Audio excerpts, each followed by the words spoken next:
உரிமைக்களம் பார்வையாளர்கள் அனைவருக்கும் வணக்கம். இன்னைக்கான அரசியல் களத்துல எது சம்பந்தமாக விவாதிக்க போறோம் அப்படின்னா, சில மாதங்களுக்கு முன்பாக தமிழ்நாட்டினுடைய அரசியல் களத்துல இருக்கிற அரசியல் கட்சி தலைவர்கள் என்ன ஸ்டேட்மெண்ட்டை சொன்னாங்க தெரியுமா? இந்தியா கூட்டணி வலுவாக இருக்கின்றது.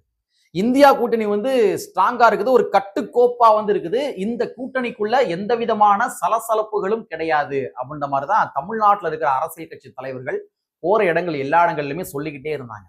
உள்ளபடியே சில மாதங்களுக்கு முன்பாக இந்தியா கூட்டணி அப்படிதான் இருந்துச்சு தமிழ்நாட்டில். அப்போ அதிமுக சிதறி போய் இருந்துச்சு. ஆனா தற்போதைய சூழலை பார்க்கின்ற பொழுது அதிமுக கூட்டணி ஸ்ட்ராங்கா இருக்குது. ஆனா இந்தியா கூட்டணி சிதறி போய் விடுமோ அப்படின்ற மாதிரிதான் இருந்துகிறது. ஏன்னா தமிழ்நாட்டினுடைய அரசியல் களத்துல ஒவ்வொரு நொடி பொழுதுமே வருகின்ற இந்த பிரேக்கிங் நியூஸ் இருக்கு தெரியுமா? அந்த பிரேக்கிங் நியூஸ் மூலமாக கிடைக்கப்படுகின்ற தகவல் இருக்குல்ல, அந்த தகவல் எல்லாத்தையுமே நீங்க நினைச்சு பார்த்தீங்க அப்படின்னா நமக்கு ஒரு டைட்டில் கிடைக்குது. அந்த டைட்டிலின் அடிப்படையில் தான் இன்னைக்கான காணொலியை பார்க்க போறோம். அதாவது விஜய் எங்களுக்கு போதும் அப்படின்ற மாதிரி காங்கிரஸ் கட்சி முடிவு எடுத்து கொண்டிருப்பதாக தகவல்.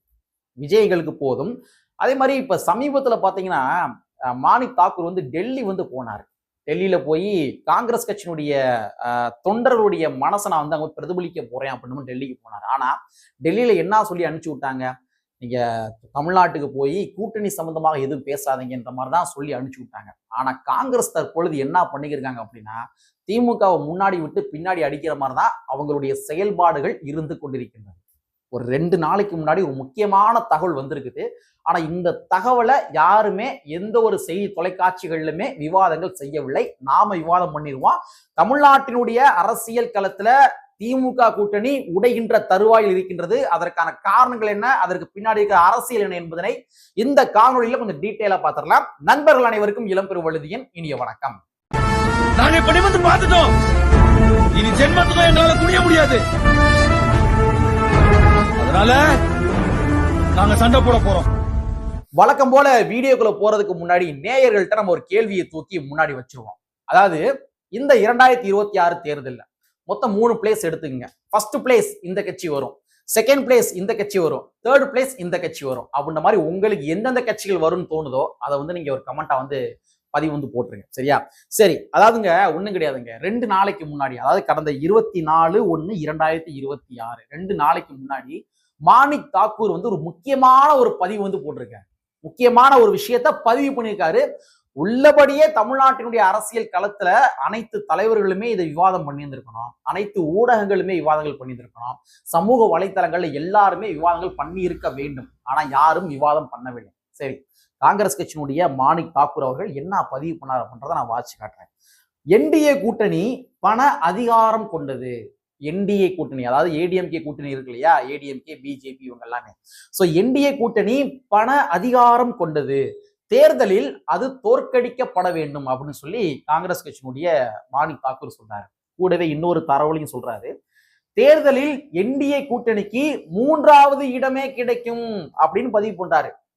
இதுதான் நம்ம விவாதம் பண்ண வேண்டிய ஒரு விடயம். இதைத்தான் அனைத்து செய்தி தொலைக்காட்சிகளுமே விவாதம் பண்ணி இருக்க வேண்டும். அவர் என்ன சொல்றாரு பாருங்க, தேர்தலில் என்டிஏ கூட்டணிக்கு 3வது பிளேஸ் கிடைக்கும். என்டிஏ கூட்டணிக்கு 3வது பிளேஸ் அப்படின்னா அப்போ ஃபர்ஸ்ட் பிளேஸ் யாரு, செகண்ட் பிளேஸ் யாரு? என்டிஏக்கு 3வது பிளேஸ் கிடைக்கும் சொல்றாரு. அப்போ ஃபர்ஸ்ட் பிளேஸ் யாரு, செகண்ட் பிளேஸ் யாரு?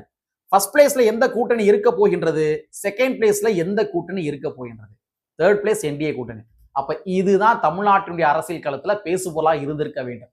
அப்ப நீங்க யோசிச்சு பாருங்க, ஒரு காங்கிரஸ் கட்சியினுடைய ஒரு எம்பி, அவர் ஜஸ்ட் ஒரு எம்பி மட்டும் தான். அதாவது எம்பின்றது ஒரு பெரிய பதவி தான், மாற்று கருத்து கிடையாது. ஆனா காங்கிரஸ் கட்சியினுடைய தலைமையை பொறுத்த வரைக்கும் மாணிக் தாக்கூர் என்று சொல்லப்படுகின்ற அந்த எம்பி ஜஸ்ட் ஒரு சின்ன நபர் தான். ஆனா சில தினங்களுக்கு முன்பாக கூட்டணி சம்பந்தமாக நீங்க தமிழ்நாட்டில் எதுவுமே பேசாதீங்கன்னு சொல்லி அனுப்பி விட்ட காங்கிரஸ் அனுப்பி இருக்கிறாங்க. ஆனா மாணிக் தாக்கூர் இங்க என்ன பதிவு பண்றாரு பாருங்க, என்டிஏ கூட்டணிக்கு தேர்ட் பிளேஸ் கிடைக்கும். அப்ப ஃபர்ஸ்ட் பிளேஸ் யாரு, செகண்ட் பிளேஸ் யாரு அப்படின்ற ஒரு மிகப்பெரிய ஒரு கேள்விக்குரிய போட்டு வச்சிருக்காரு தமிழ்நாட்டுல. அப்ப ஃபர்ஸ்ட் பிளேஸ்ல மேபி திமுகவுடைய கூட்டணியாக இருக்கலாம், செகண்ட் பிளேஸ்ல காங்கிரஸ் பிளஸ் தாவேகவா இருக்கலாம். சோ மொத்தம் ஒரு 3 கூட்டணி தமிழ்நாட்டில் அமைய போகின்றது அப்படின்றத மாணிக் தாக்கூர் அவர்கள் இலைமறை காயாக பதிவு செய்து இருக்கின்றார். சோ தேர்தலுக்கு பின்பாக அவர் என்ன சொல்ல வராரு, என்டிஏ கூட்டணி தேர்ட் பிளேஸ் வரும், அப்ப ஃபர்ஸ்ட் பிளேஸ் யாரு, செகண்ட் பிளேஸ் யாரு என்பதுதான் மிகப்பெரிய $1 மில்லியன் கேள்வி. சோ இந்த இடத்துல நம்ம ஒரு முக்கியமான விடயத்தை பதிவு பண்ணி ஆகணும். நான் வந்து ஒரு இட்டு கட்டி பேசல.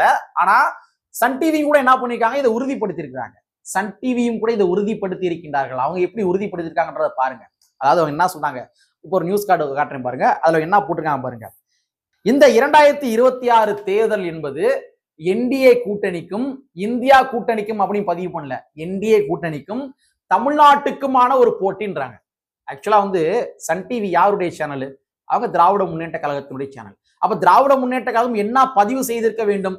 என்டிஏ விசஸ் இந்தியா அப்படின்னு தான் பதிவு பண்ணிக்கணும். ஆனா சன் டிவி என்ன பதிவு பண்றாங்க பாருங்க, என்டிஏ விசஸ் டிஎன் தமிழ்நாடுன்றாங்க.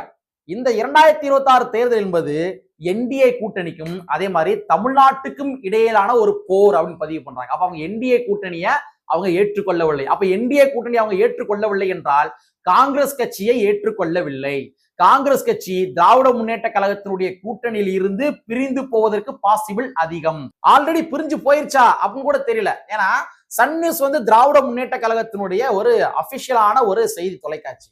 அப்ப அவங்க என்டிஏ விசஸ் தமிழ்நாடுன்னு சொல்றாங்க அப்படின்னா அப்ப அவங்க காங்கிரஸை ஏற்றுக்கொள்ளவில்லை அப்படின்ற மாதிரி தான் அர்த்தம். ஏன்னா இந்தியா கூட்டணியுடைய தலைமை யாருன்னு பார்த்தோம்னா அது காங்கிரஸ் தான். அப்ப அவங்க என்டிஏ விசஸ் இந்தியா கூட்டணி அப்படி மாதிரி போடாம என்டிஏ விசஸ் தமிழ்நாடுன்னு போடுறாங்க அப்படின்னா அப்ப ஆல்ரெடி காங்கிரஸ் கட்சி தமிழக வெற்றி கழகத்து கூட போவதற்கான பாசிபிள் அதிகம்.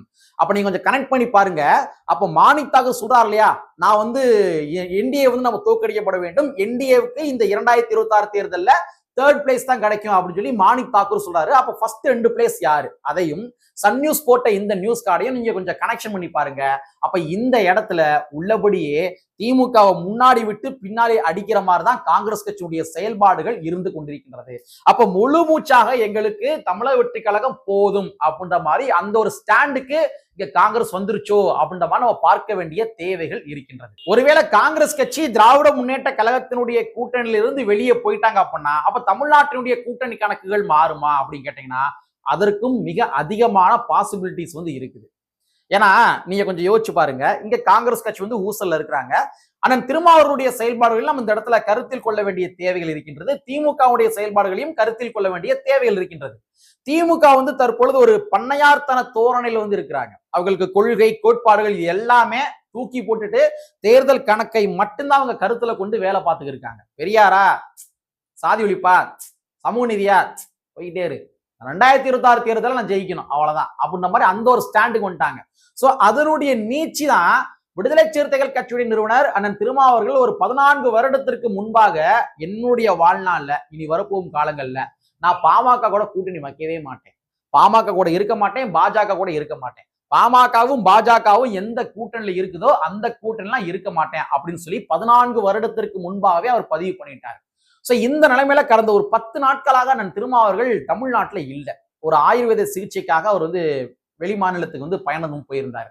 அப்ப இந்த 14 நாட்கள்ல இந்த 10 நாட்கள்ல தமிழ்நாட்டினுடைய அரசியல் களத்துல விதைக்கப்பட்ட ஒரு நரேட்டிவ் என்ன தெரியுமா?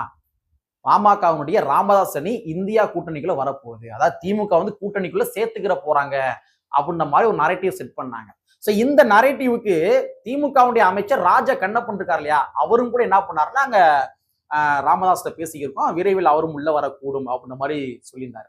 அப்ப அண்ணன் திருமாவர்கள் இது ராமதாசனுடைய அணி இருக்கிற இடத்துல நான் இருக்க மாட்டேன் அப்படின்ற மாதிரி உறுதியாக சொல்லி இருந்த போதிலும் கூட அண்ணன் திருமாவுடைய கருத்துக்களை இவர்கள் ஏற்றுக்கொள்ளாமல் பாமகவுடைய ராமதாஸ உள்ள கொண்டு வருவதற்கு வேலை பார்த்து கொண்டிருக்கின்றார்கள். ஸோ அண்ணன் திருமாவர்கள் நேற்றைய தினத்துல தமிழ்நாட்டுக்கு வந்து சிகிச்சை முடிஞ்சு வராரு. அவர்கிட்ட கேட்கப்பட்ட கேள்வி என்னவென்றால், இங்க வாங்க, இந்த மாதிரி ராமதாஸ் உள்ள வரப்போறன்னு சொல்றாங்களே, நீங்க என்ன நினைக்கிறீங்கன்னு கேட்டோன்னே நான் 14 வருஷத்துக்கு முன்னாடி முடிவு எடுத்துட்டேன், பாமக இருக்கிற இடத்துல நான் இருக்க மாட்டேன் அப்படின்னா 14 வருஷத்துக்கு முன்னாடி முடிவு எடுத்துட்டேன்.